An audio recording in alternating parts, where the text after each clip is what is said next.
everyone. I am Hassel Aviles, and you are listening to We Have Lived by Not 9 to 5. This will include the highs, the lows, and everything in between. We may talk about some difficult topics. We may cover mental health and substance use challenges. We want to have a real open dialogue about what it's like to work in the hospitality industry. Hello, everyone. We are back for another episode of We Have Lived by Not 9 to 5. I'm your host, Hassel Aviles. I am the executive director. I don't know who I think I am. Who do you think you are? Who do I think I am right now? Executive director and co-founder of Not 9 to 5. This podcast is produced by Terms of Service Network, not me. And I'm really fucking excited for today. Oh boy. I have Laura Louise Green of Healthy Poor. I'm going to get you to introduce yourself in a minute. Okay. But for those who maybe have never listened to this podcast before, I want to just share that this podcast is meant to be by and for the hospitality community. And I'm sharing stories that I have lived. I'm here to listen to stories you have lived. And this podcast is here to, bring light to stories that we have lived. I think a lot of us are more similar than different. And I think with these stories, that comes through a lot. So,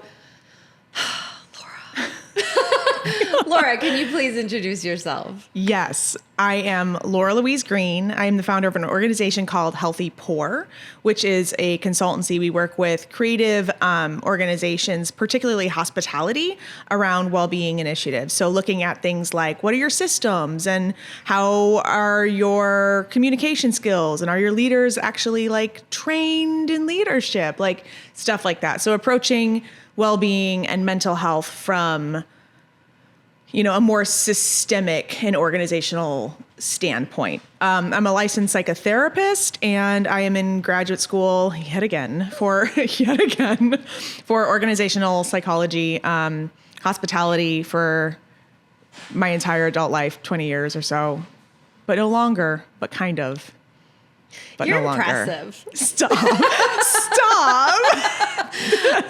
Okay, so full transparency, Laura and I know each other quite well. Yes. I run Not 9 to 5. She runs Healthy Poor. We have worked together as people. We have worked together as organizations and companies. I am a huge fan of your work. I'm a huge fan of your work. Oh, thank you. I think that our work really complements one another. Yes.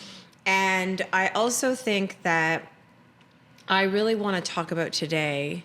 I want to talk about also how so much of what we do,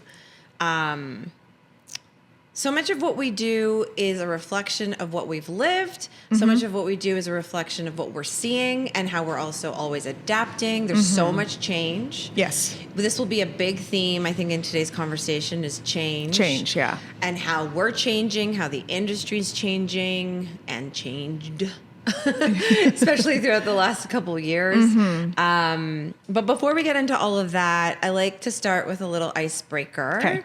Can you please tell us a hospitality industry story?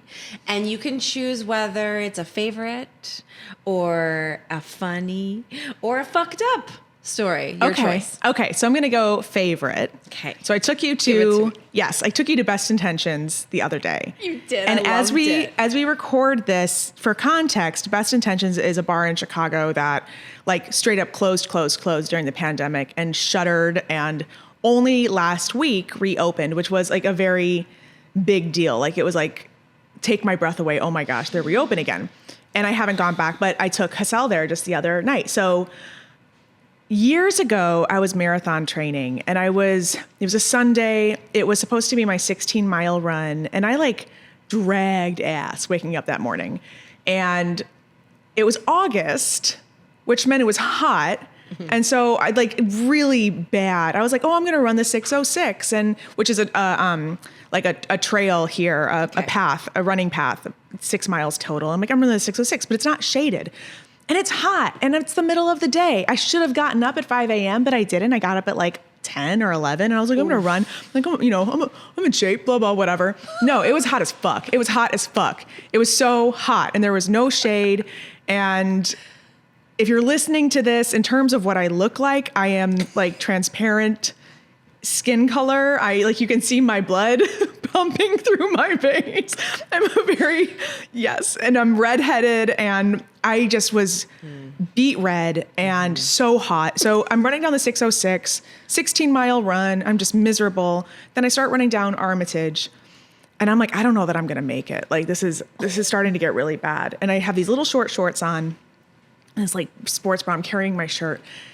And as I am running, I see the door of Best Intentions, and it's like open, and I'm like, oh shit, here we go.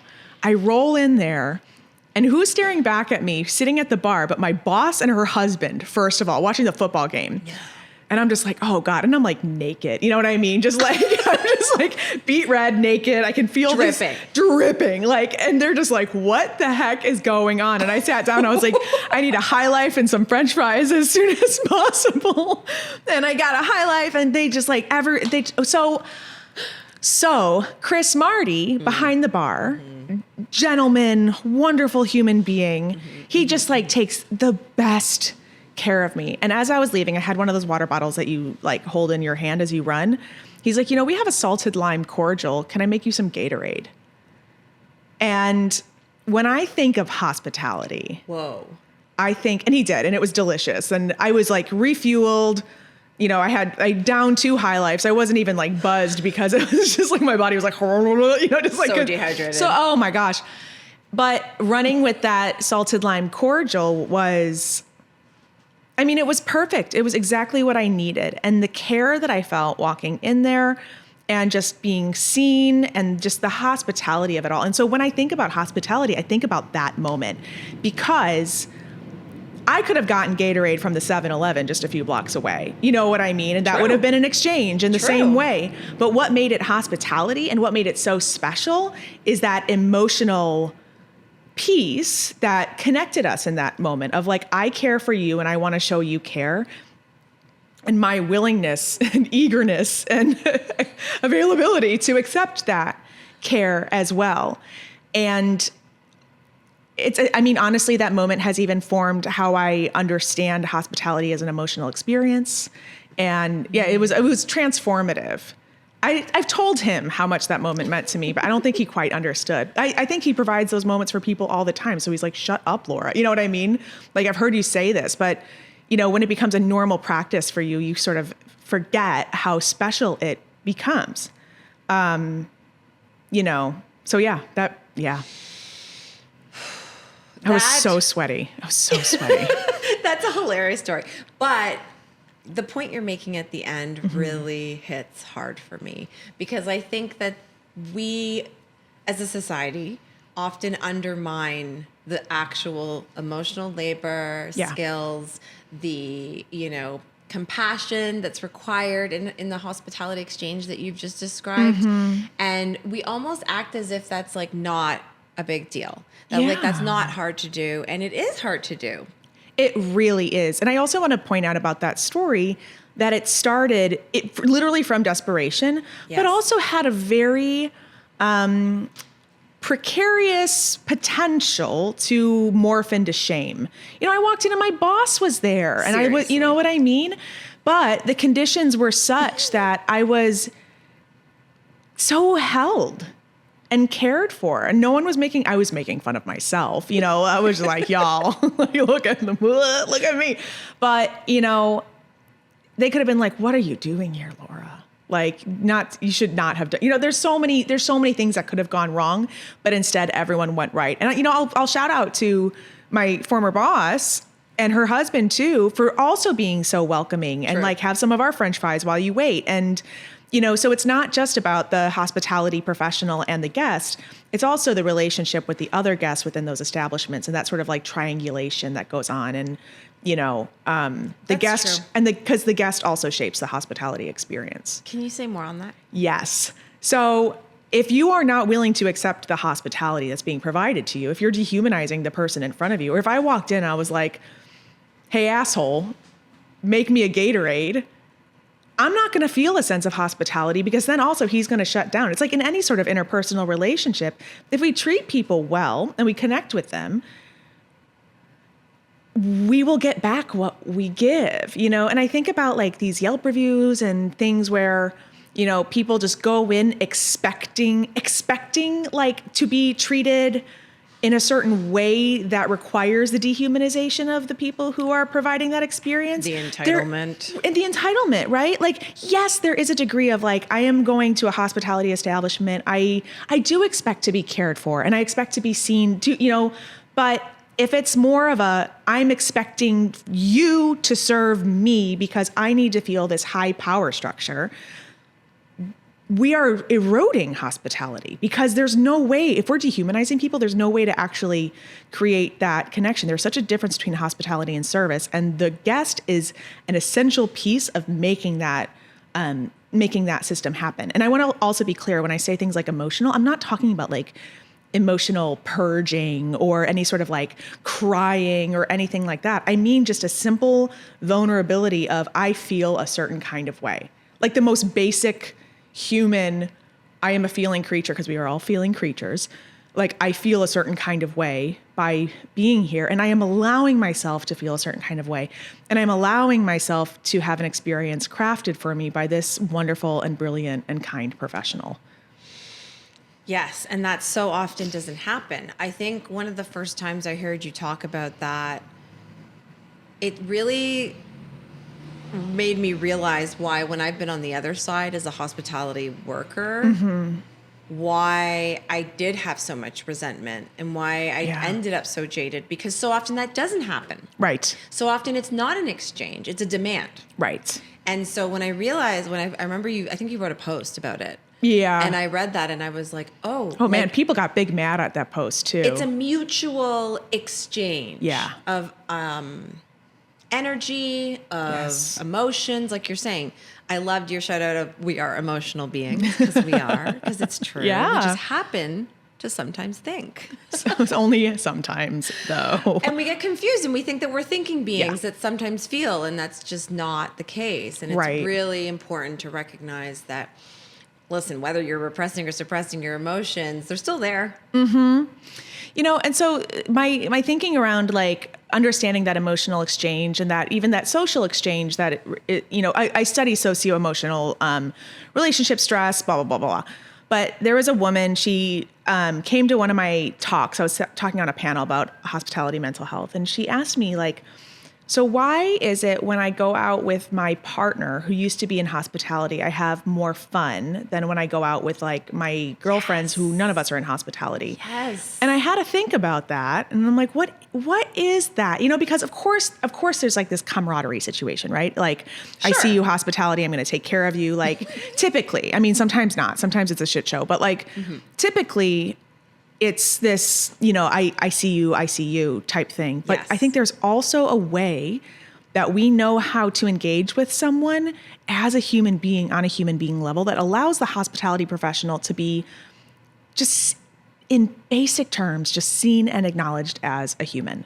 That relationship and that exchange, because at the end of the day, it is an exchange too, like a transactional exchange, but it transforms into something else that becomes healing and very, very special. And so I think about that a lot, that, you know, hospitality professionals typically know more of how to be. And frankly, we have a better time.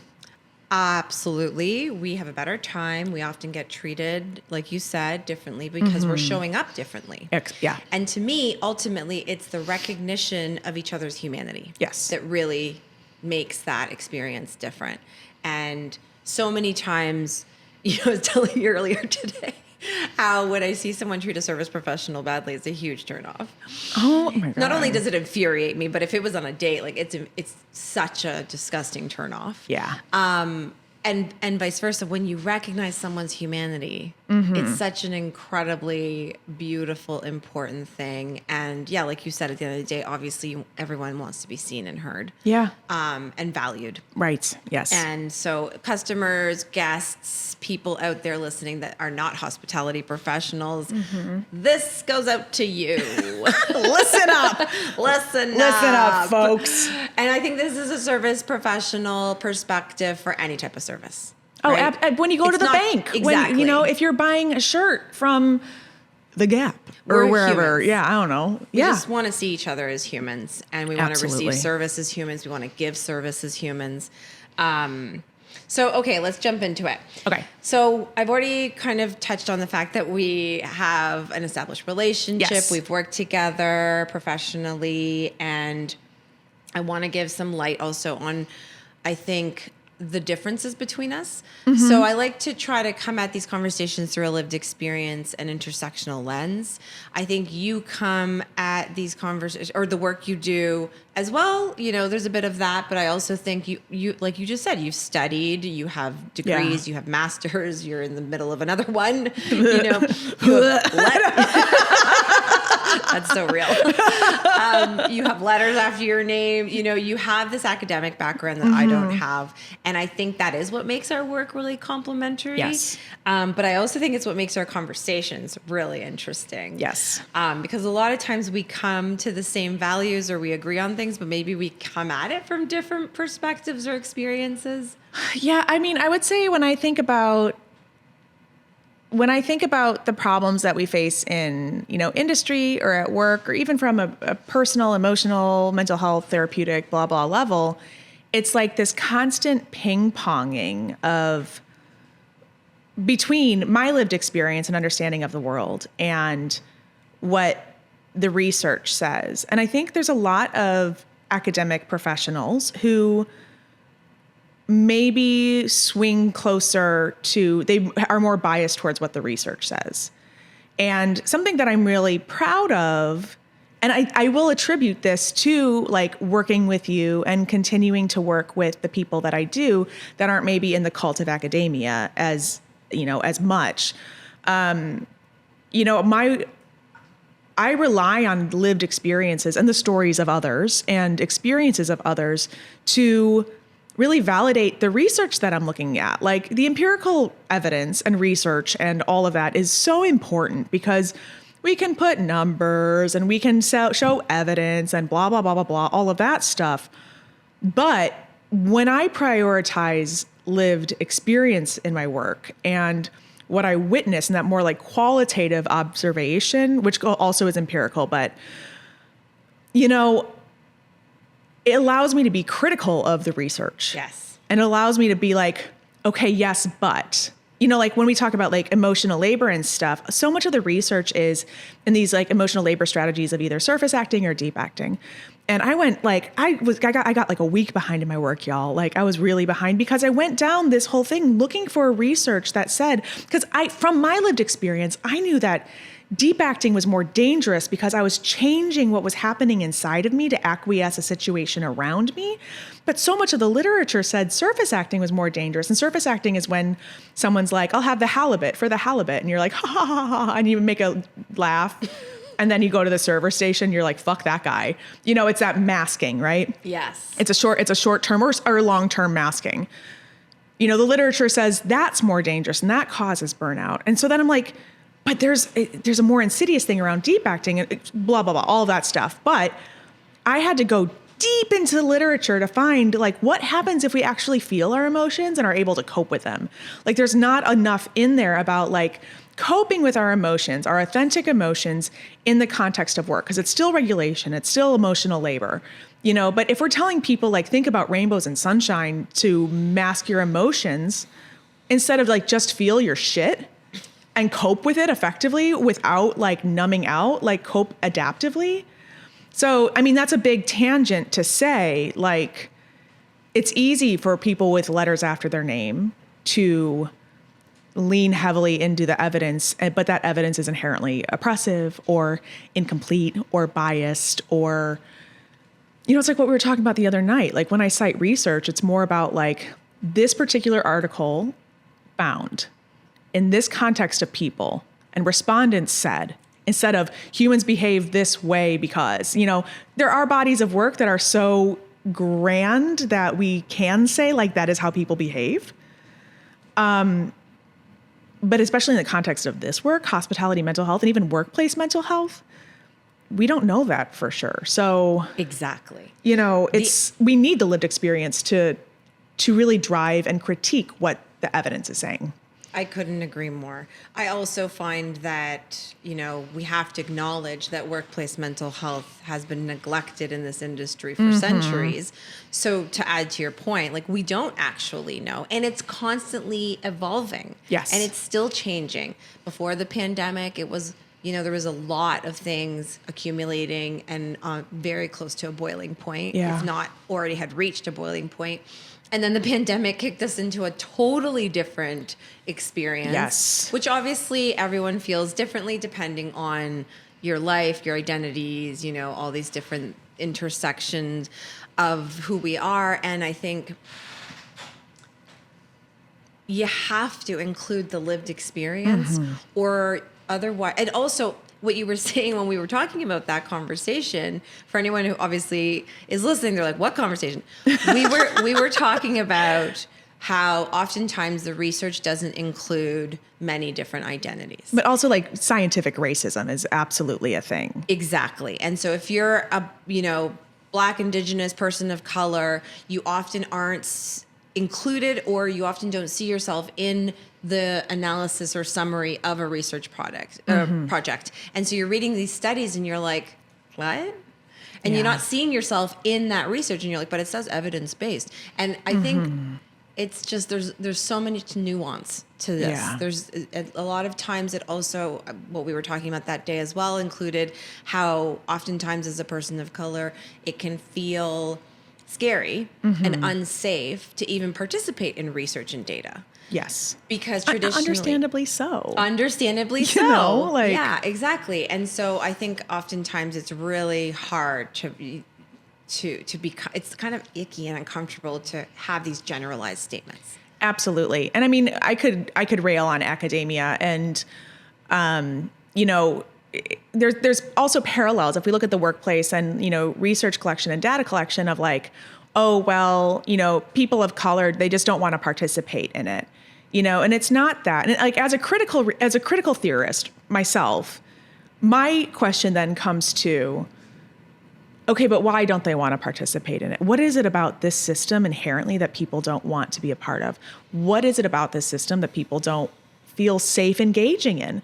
And that will tell us more than any sort of survey data that we get back, of really exploring like, but why?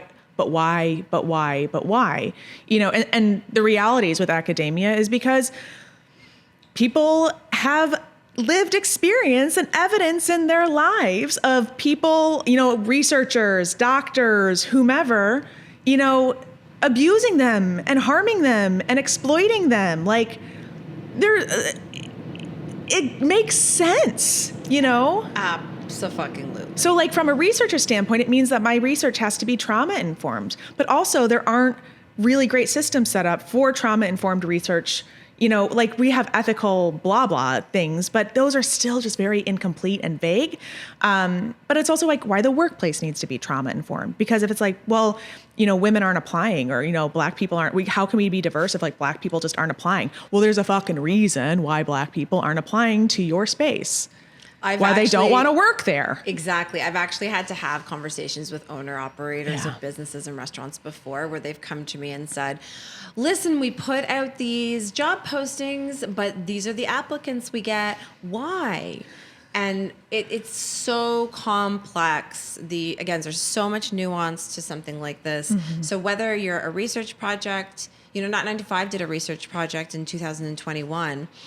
And whether you're a research project or whether you're a restaurant that's trying to hire and you're trying to diverse, your team, or you're trying to become a more equitable workplace, you're trying to become more inclusive, it's not just about your job posting. So that's like the first thing. Yeah. For a research project, it's not just how you talk about your research project. There's so much more about meeting people where they're at. Yeah.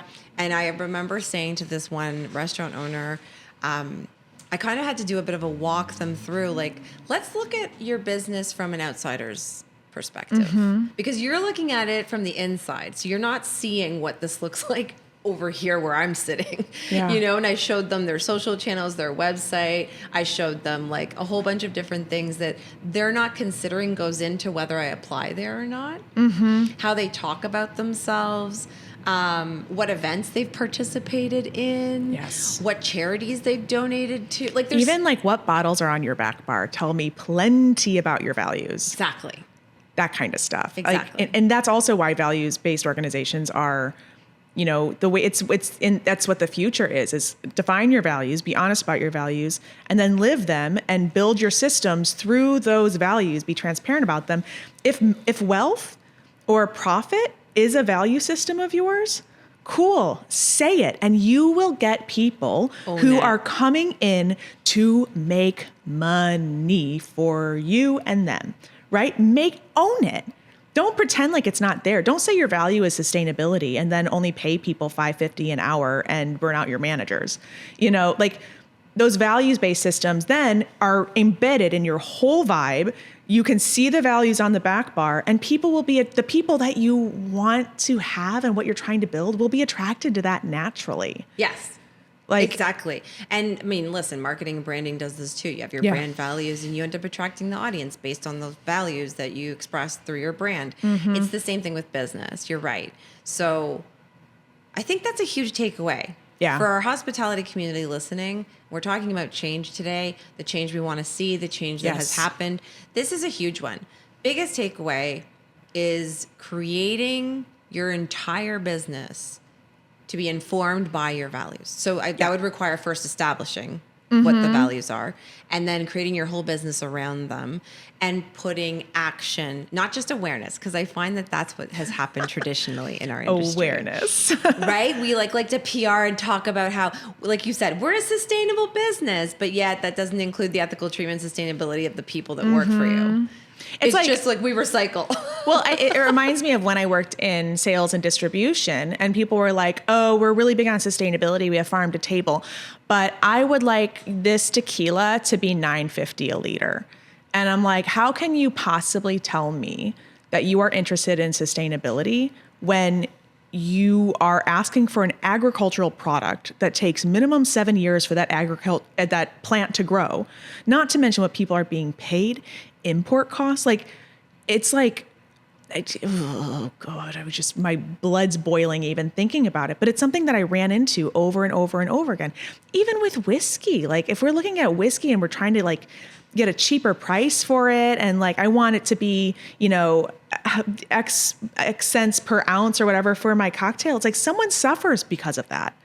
Like someone along the supply chain somewhere is not going to suffer for it. And it is going to suffer for that. And I can tell you, like from a distribution and sales standpoint, it was not the distributor. It wasn't me. We would go back to these brands and say, can you contribute so this price can come down? And then that comes out of what they're making as a company. And if it's like a tequila or agave spirit, that means their humidors are getting paid less. It means we start to see like more companies have to cut corners around how they are farming their agave.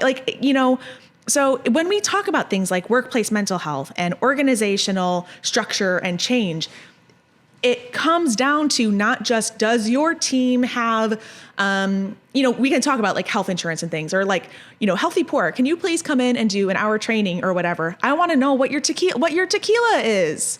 I want to see how that's totally embedded, because that misalignment of values is going to harm people as well. And if you're running a business, you have buying power. You have that ability to get mad as hell. Sorry. No, but it's very infuriating. Yeah. And I'm glad that we're talking about this, because this is part of change. I think, is establishing your values, building your business around your values, making sure that you're actioning your values, not just through the obvious ways. Right. But like you said, get curious about supply chain, get curious about all these other ways in which you are able to live your values. Yeah. How, people are being treated, paid, managed, all of these things matter. And I love that you highlighted all the different levels throughout the cycle of a production of a product, right? Because it's not just about the end bar. you're right. There's migrant workers, there's a farm, there's agave, you know, if it's tequila or mezcal, like there's agave farmers. There's so many different, and thank you for highlighting also that's if something is not priced accordingly, on some level of the chain, someone's getting exploited. Well, and I would ask suppliers, you know, and I know that we're kind of diverging, but I think it's relevant. I would ask suppliers, like, if they were pricing at a certain place, and I mean, I didn't hold back. I would ask, like, so if it's less than $30 a liter, it means that someone somewhere is suffering. Exactly. Who is it? And I'm thinking of two suppliers in particular who, like, I will applaud as long as the day is, you know, wonderful people.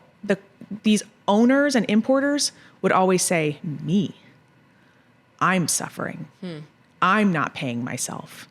And I think that stands up to the integrity of the company I was working for, who I was willing to work for, and the suppliers I was willing to represent. Interesting. You know, so it's not just about like organizational values, it's how does that align with your individual values as well. So and the true. integrity of, you know, advocating for yourself so that you can align for your values. Because when you're advocating for your values, you're also advocating for others. Yes, 100%.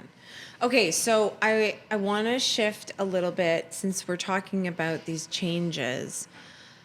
I've led workplace mental health workshops. You've led workplace mental health workshops. Oftentimes those are used as little like, check. We did it. I'm a business. I hired Healthy Poor, not 9 to 5. Woohoo, I'm amazing. And I got to be honest. Progressive. I got to be honest. I'm really struggling, Laura, and I've talked to you about this for so long. I'm having a really hard time with how slow change in this industry is. So yes, we've changed, and yes, we're changing. And also, it's so painfully slow to see us take 3 steps forward, 10 steps back. And it's constant. And so I want to hear you talk a little bit about, you know, we've acknowledged that change is complex. There's nuance in all of these topics. But I'm curious, drawing from your clinical and your lived experience, can you kind of share a little bit of like, why is this so hard? Why is change so hard for us? Well, because it takes longer and it requires more than what we want it to, you know? So like, you know, I want to come back to specifically the example about the mental health class, because that's something that you and I have talked about in private for a very long time, and our frustrations around that. And I do want to assert that, like, we still want you, if you're an organizational leader, like, still have the classes. We're just saying it's just not all. And I think that's part of the change problem, right?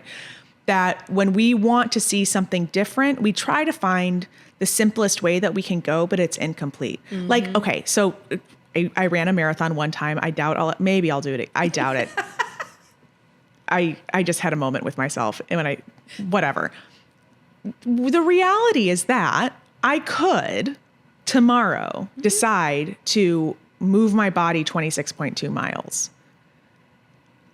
But that's going to hurt like a motherfucker, right? Like I don't have the lung capacity. I'm going to be crawling. I'm probably going to injure myself, all of these things. So Good analogy. Do you know what I mean? So we want to see things happen immediately. And we think that we can find the shortest, quickest way to do that. And I get that because, you know, we're a capitalist society, and, you know, the way that we function is quick and fast, and we want to make it easy. But the reality is that if I'm training for a marathon, it means I have to train for a very long time. And there's roadblocks like, okay, I decided to sleep in until 10 a.m. instead of getting up at 5. And then I got hit with like the sunshine, which, you know, turned me to dust and like tomato dust. But you know, the problems, and I think it's especially problematic in this industry, and people struggle with it so much because so much of this industry is about instant gratification, and timelines are so short. Yes. So like, you have the instant gratification of, if you're a tipped employee, you know, especially when we were paid out at the end of the night instead of in a paycheck, you know, you make your money. Each guest is a little like reward. And then at the end of the night, you get your pile of cash, and it's bigger reward. And then you go and spend it, and it's like the reward is gone, but we were thriving off of those like micro instant rewards.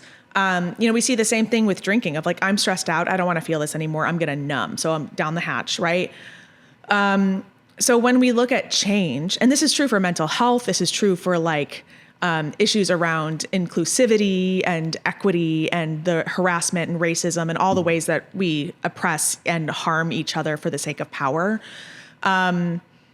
The change requires so many threads to be untangled for that one little bit to happen. Yeah.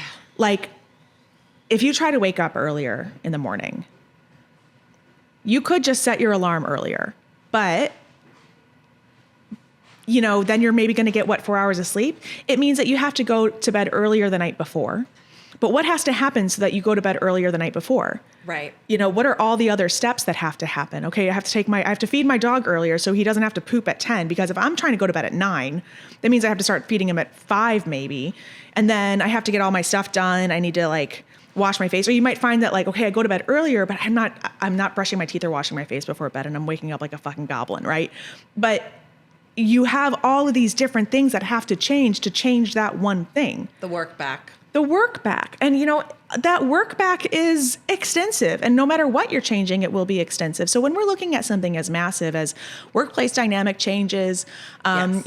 Understanding mental health, we have to work back not just within the organization, but individual systems and social systems, and all of those things have to be explored in order to make that one change of we are not going to go to the bar at the end of the night.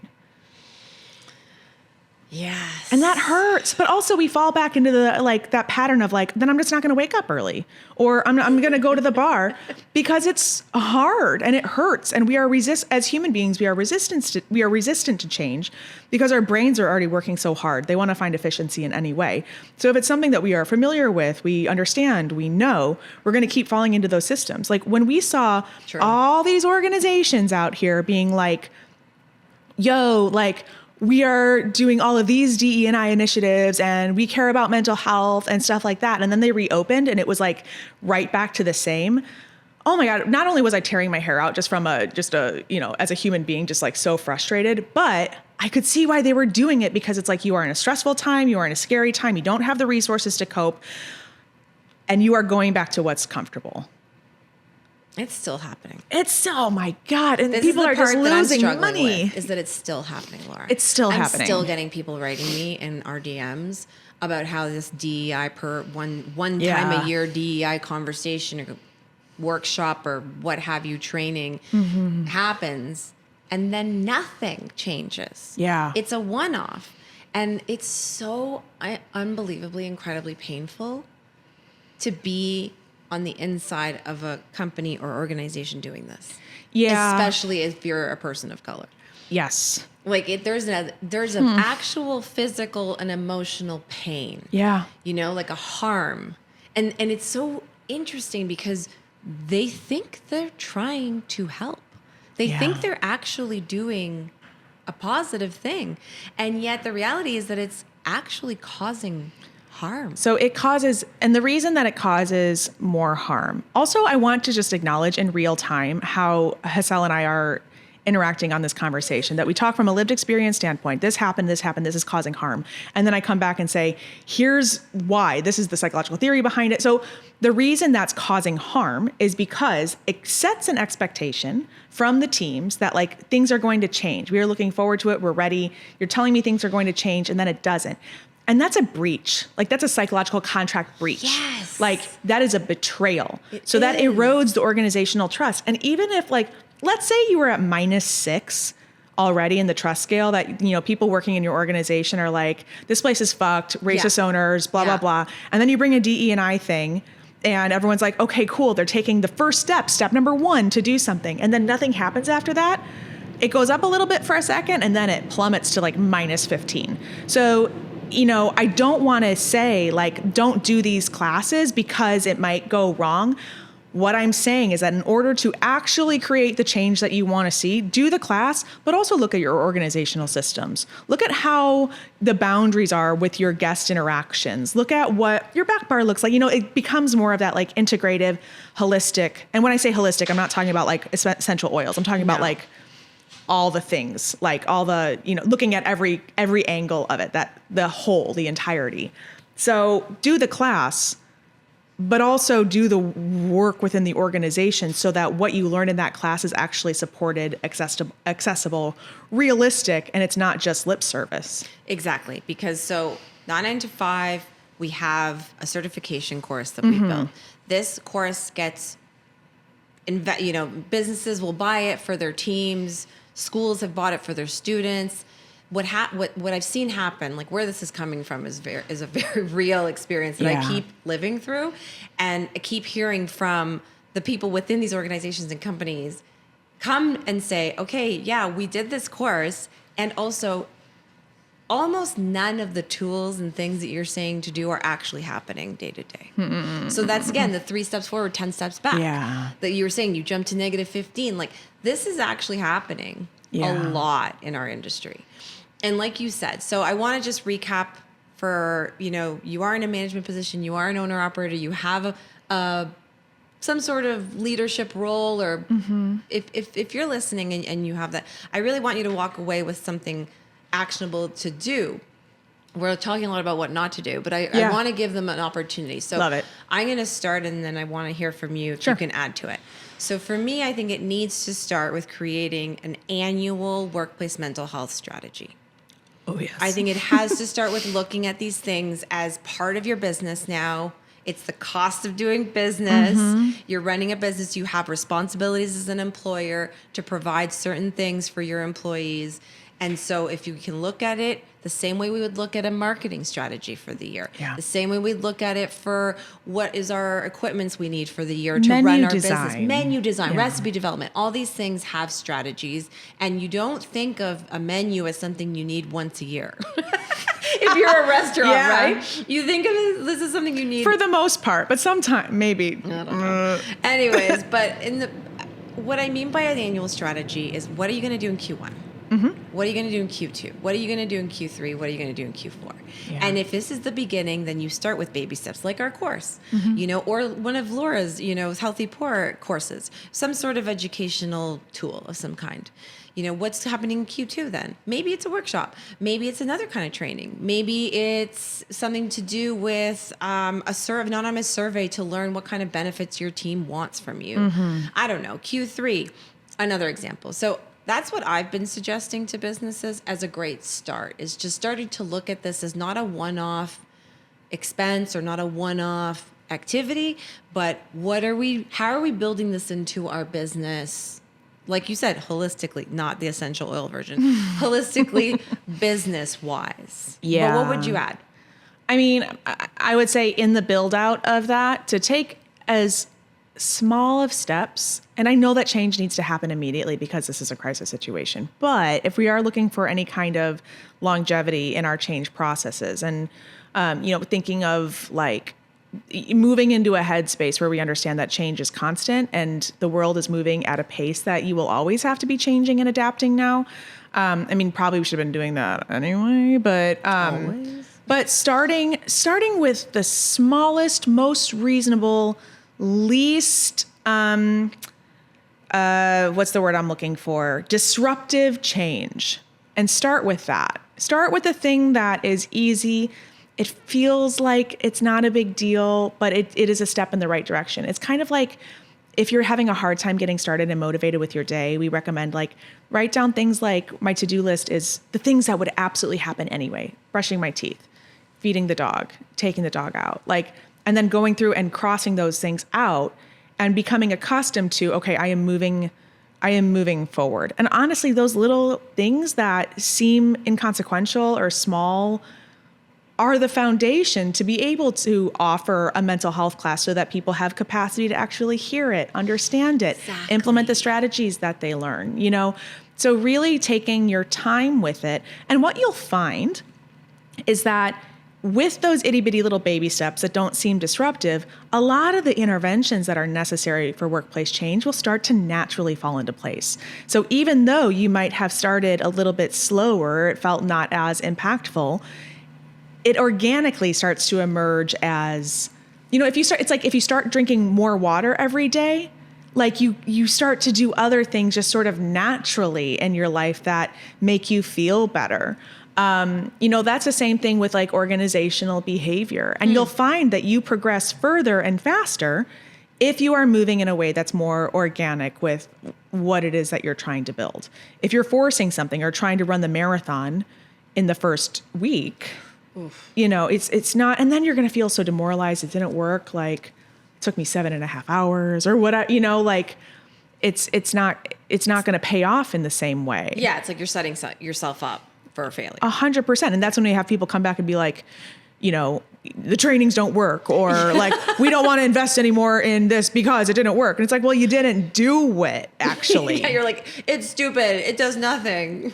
It just pisses everyone off. It's like if you buy a carrot and you don't cook it and you're like, I hate carrots. It went bad. Yeah. Okay, so that's great. I feel like now, people can listen to that and be like, okay, that's a good first start. The only thing I would add to that too that I forgot to mention earlier is the acknowledgement. I as an employee remember feeling like, why can't my boss just acknowledge what hasn't been happening? Okay, because I feel like a lot of times this gets missed. So yeah, thank you for saying that. In addition to creating a workplace mental health strategy, I think it needs to be kicked off with the acknowledgement that we have not been doing this. Yeah. And that not like we've failed you. It doesn't have to be dramatic or like cliche or whatever, but it has to be like, this is our responsibility to do, and we haven't been doing it. Yeah. Now we're going to be moving forward with this, strategy, and we need and want your input. Yes. To be a part of building out this strategy. And then the last thing I wanted to add is, and you kind of touched on it, is that it's baby steps. Yeah. And that it's messy. It's messy. I mean, there's going to be failures, and I'm gonna plug something. Okay. So, in the Healthy Poor Institute, I wrote a free course it's an organizational well-being Kickstarter course, and the first part of it is all the things that you can do for free or low cost of like just to like start addressing well-being, like create systems of feedback, blah blah blah. But the back half of the course, and it's total like hour and a half in like 5 to 6 minute videos, so cool. Very easily digestible, right? But the second half is how do you create a system of change, and it starts with like commitment, communication, and it walks you through step by step of like, when you're creating change systems, talk to your teams about it. Tell them what's going to change in their life, what's going to get harder, what's going to get easier. When do you expect it to get better? Because usually it doesn't get better right away. It gets worse before it gets better. And so really managing the expectations around that so that you can have buy-in and stuff from it. But those resources are there for free. Okay, can you let's plug. Yeah. So the Healthy Poor. What's the Healthy Poor Institute? It's an online social learning network that is a combination between something like a Facebook and an LMS, a learning management system. So you have ways to connect with like-minded people, talk with each other, consult with each other, build relationships, but also there's courses integrated. There's a ton of academic research. All is free, right? Well, some of the courses are not free, but there's a lot of free reasonable resources, yeah. And then you can also invest in things. So you can have the also option invest of in both. things, and it's growing every day. I'm adding new stuff every day. How do people access it? How do they get there? Institute.healthypoor.org, but also healthypoor.org, and then through the website you can find like Institute and go there. But so much of it is free, including that organizational well-being Kickstarter course. And don't sleep on it because it's so good, you guys. It's so cool. I'm a big fan of all the work you're doing, Laura. And, not 9 to 5, we have our own resources and platform. And I don't think it's about yours or mine. I think it's about yours and mine. I also think it's about if you prefer the Institute, great. Mm-hmm. Like, I think our industry needs more resources, not less. People need to hear things in different ways from different voices and faces sometimes. Absolutely. And I will say in the name of like abundance and working together, since we've been friends and working together since 2020 and really building out these things, working with Not 9 to 5 in particular has shaped what Healthy Poor has become, because we can see how can we complement what is existing. And so like I'm always looking at other organizations and other systems that are becoming available, because I'm not trying to reinvent the wheel. I'm also really tired. So like I'm not going to do something that's already been done. I'm going to do something to complement it or to feed like as we see these courses and interventions emerge, it creates a need for other interventions to support those interventions, right? And I'm building those. And then I see someone else doing that and I'm like, cool, then I won't do that. I'll do something else. Like, exactly. you know, and so it's like, I'm constantly recommending other organizations globally. You know, I'm from Toronto, you're here in Chicago. We're shooting this in Chicago. We have tons of partners across the US and even outside of North America. Yeah. Like there's different things happening everywhere and there's enough for all of us. So oh my God, there's so much work to do. Like abundance. who thinks that they're going to be the one? It's not a real thing. Like, come on. Okay, so I'm going to wrap this up Yes. because I know we could literally be here for days. Yes. Yes. I could have talked to you for 3 more hours. But I do want to end. I like ending on an FFT. Yes. So I've called this out on previous episodes. It stands for first fucking time. Credit to Brene Brown for that term and strategy of how to get through really difficult, scary, vulnerable experiences in life when you haven't done them before. Can you tell us about an FFD Yeah. So that you've experienced? Yeah. So the first, I would say my most recent FFT is, you know, I've been trying to not date in the industry anymore. And I have a lot of reasons for that. That's another podcast. But like, you know, just really trying to like expand who I'm seeing and maybe not date people that I work with all the time because it's not great, right? Anyway. Laura, it's funny because that's something else we have in common. Yeah, I kept dating my colleagues. Yeah, Fuck. I made this rule after my divorce. But it's also I will like not date in the industry. I'm not dating in the industry anymore. But it's also like it speaks a lot to, you know, how we get steeped in identity and we don't. It becomes very insular and we don't know how to be. So I started realizing like I don't know how to be with non-industry people, you know, and I also don't know how to connect with people if I don't already have the foundation of what my job is or getting drunk with them or whatever. So I decided to like engage in dating with non-industry people without the assistance of alcohol. And I drink, you know what I mean? But what I didn't want to do in vulnerable moment, what I didn't want to do is just get trashed and then go home with them on the first night. And it forces intimacy and it forces this vulnerability that then I feel more free to act a fool, whatever. You know, I've already made a fool out of myself. I guess I'm comfortable now. So what is it like to date without that crutch that I do have to communicate who I am? And I'll be real, I'm bad at it. Like, you know what I mean? Like I found that I'm with these people and I turn into this like blob of myself. And so I'm like, I have some work to do, but it's why those FFTs are so important because now I know that I discovered a new piece of work for me of like, there's something that's holding me back from being comfortable in my own skin with new people. Why am I so guarded?